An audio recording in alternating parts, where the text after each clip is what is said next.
Hai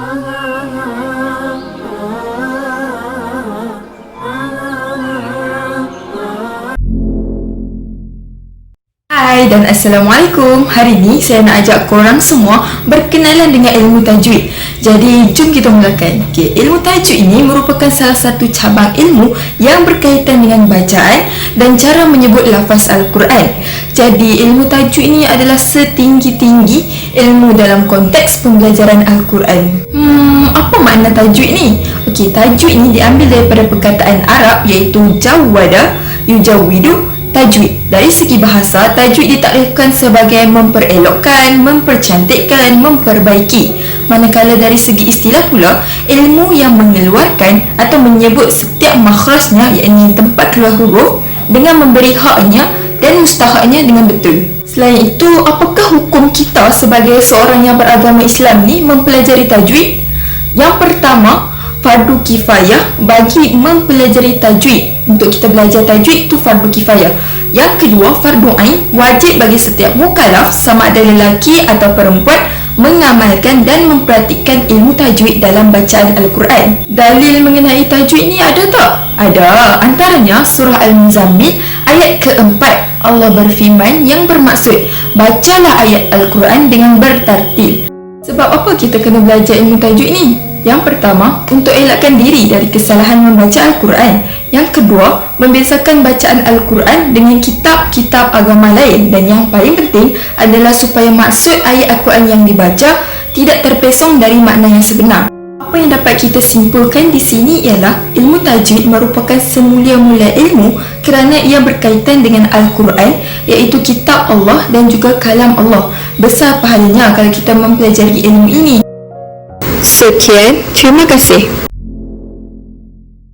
Assalamualaikum warahmatullahi wabarakatuh. Hari ini saya akan menerangkan tentang rukun ilmu tajwid dan rukun bacaan Al-Quran. Terdapat 4 rukun ilmu tajwid. Yang pertama, mengetahui semua makhraj huruf hijaiyah. Yang kedua, mengetahui semua sifat huruf hijaiyah. Yang ketiga, memelihara perbezaan bacaan huruf yang tafkhim, tebal dan tarqiq, nipis. Yang keempat, melatih lidah dan banyak mengulangi bacaan Al-Quran. Rukun yang keempat adalah rukun yang paling penting setelah mengetahui makhraj dan sifat huruf. Jika makhraj dan sifat huruf tidak ditunaikan dengan sempurna, maka kesalahan bacaan akan terjadi. Jika kesalahan tersebut terjadi di dalam solat, maka solat seseorang itu tidak sah dan berdosa. Baiklah, seterusnya, rukun bacaan Al-Quran. Terdapat 3 rukun bacaan Al-Quran. Yang pertama, sah sanad. Sanad qiraat Al-Quran ialah yang disandarkan kepada Rasulullah SAW yang diterima dari mulut Rasulullah oleh para sahabat yang kemudian diajarkan kepada orang lain dan seterusnya diterima melalui proses pemindahan dari seorang kepada seorang hingga sampai kepada kita umat Nabi Muhammad SAW. Yang kedua, bertepatan dengan kaedah resam Osmani. Kita sebagai umat Islam hendaklah meneliti terlebih dahulu sebelum membeli mushaf agar tidak membeli mushaf yang selain daripada resam Osmani. Kerana kebanyakan ulama berpendapat bahawa resam Osmani merupakan kaedah yang diajar oleh Rasulullah kepada para sahabat tanpa sebarang penambahan atau pengurangan. Dan yang terakhir, bacaan Al-Quran yang sahih itu mestilah bertepatan dengan kaedah ilmu Nahwu Arab. Kita hendaklah mempelajari bahasa Arab kerana ianya amat berguna untuk memahami makna ayat Al-Quran yang kita baca. Assalamualaikum warahmatullahi wabarakatuh. Pada hari ini saya akan menceritakan mengenai kelebihan membaca Al-Quran dan juga adab semasa membaca Al-Quran. Kita pergi dahulu kepada kelebihan membaca Al-Quran. Antara kelebihan membaca Al-Quran, yang pertama sekali, Al-Quran yang akan menjadi syafaat dan juga pembela kepada kita pada hari kiamat nanti, seperti mana hadis riwayat Muslim, Rasulullah SAW bersabda, bacalah Al-Quran, sesungguhnya ia akan datang di hari kiamat sebagai syafaat kepada pembacanya. Yang kedua, Allah akan mengangkat martabat golongan orang-orang yang membaca Al-Quran ini, seperti mana Rasulullah SAW bersabda, sesungguhnya Allah Subhanahu Wa Taala mengangkat martabat beberapa golongan dan merendahkan martabat yang lain dengan sebab Al-Quran. Dan yang ketiga, dengan baca Al-Quran ni kita dapat memakaikan kedua ibu bapa kita mahkota di hari kiamat nanti. Seperti mana Rasulullah SAW bersabda, Sesiapa yang membaca Al-Quran dan beramal dengan apa yang ada terkandung dalamnya, Allah Subhanahu Wa Taala akan memakaikan kedua ibu bapanya satu mahkota pada hari kiamat. Seterusnya kita pergi kepada adab semasa membaca Al-Quran. Yang pertama sekali, baca Al-Quran mesti dalam keadaan yang bersih dan suci. Sebab kita nak pelihara kesucian kalam Allah tu sendiri. Yang kedua, kita perlulah baca Al-Quran di tempat yang bersih. Jangan baca di tempat yang kotor seperti zandas dan tempat yang ada najis, sebab ia seakan-akan menghina kesucian dan kemuliaan Al-Quran itu sendiri. Dan yang ketiga, bacalah Al-Quran dengan lembut dan tertib. Okey, jangan baca secara tergesa-gesa kerana ia dilarang oleh Rasulullah SAW. Dan yang terakhir sekali, bacalah Al-Quran dengan hati yang ikhlas dan juga khusyuk. Sekian, terima kasih.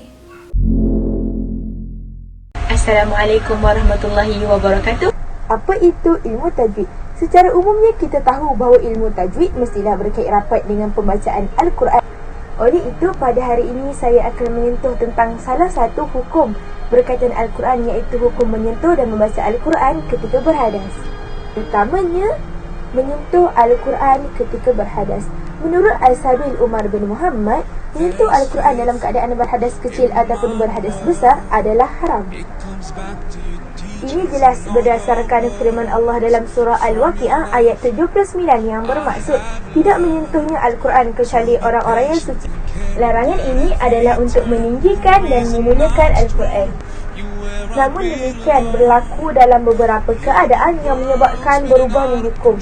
Yang pertama wajib, iaitu berlaku keadaan darurat yang di mana Al-Quran akan dihina sekiranya kita tidak mengangkat ataupun mengalihkannya. Yang kedua harus, iaitu terdapat beberapa situasi yang mengharuskan untuk memegang Al-Quran dalam keadaan berhadas. Sebagai contohnya, kanak-kanak yang menyentuh Al-Quran untuk tujuan belajar. Seterusnya, bagi hukum membaca Al-Quran ketika berhadas, para ulama bersepakat dalam membenarkan membaca Al-Quran dalam keadaan berhadas kecil tetapi disunatkan untuk berwudu. Akan tetapi, sedikit berbeza hukum bagi wanita yang dalam keadaan haid dan berjunub. Pertama, haram mengikut pendapat jumhur ulama berdasarkan hadis daripada Umar radhiyallahu anhu. Kedua, harus bagi wanita yang dalam keadaan haid untuk membaca Al-Quran apabila untuk mengajar dan juga belajar. Seterusnya, diharuskan juga dalam keadaan yang di mana jika dilarang baginya untuk tidak membaca Al-Quran, diimbangi akan hilang Al-Quran daripada ingatan mereka. Assalamualaikum warahmatullahi wabarakatuh. Isti'adzah atau ucapan ta'awudz merupakan lafaz kata a'udzu billahi minasyaitonir rajim. Ketika hendak membaca Al-Quran, sama ada pada permulaan bacaan maupun pada pertengahan bacaan. Isti'adzah dari segi bahasa membawa maksud berlindung, manakala dari segi istilah, isti'adzah membawa maksud lafaz yang menghasilkan perlindungan dan naungan Allah daripada gangguan syaitan dalam apa jua keadaan. Seterusnya, kita akan membahas mengenai hukum membaca isti'adzah. Para ulama bersepakat bahawa bacaan isti'adzah bukanlah daripada ayat Al-Quran sehingga membolehkan ia ditambah dan dikurangi. Namun, ia merupakan satu perkara sunat yang dituntut dan diamalkan oleh Rasulullah SAW sendiri.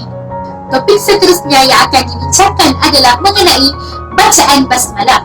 Para ulama telah membahagikan hukum bacaan basmalah ketika membaca Al-Quran kepada tiga. Yang pertama, wajib.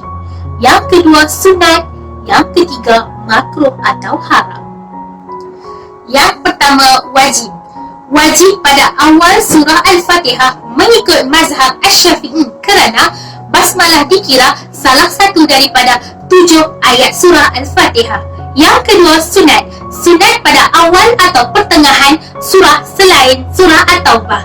Yang ketiga, makruh atau haram pada awal surah At-Taubah. Secara umumnya, ilmu tajwid merupakan ilmu yang sangat penting bagi umat Islam. Umat Islam khususnya akan dapat membaca ayat-ayat suci Al-Quran dengan bacaan yang betul dan dapat mengelakkan berlakunya kesalahan dalam bacaan. Sekian, terima kasih.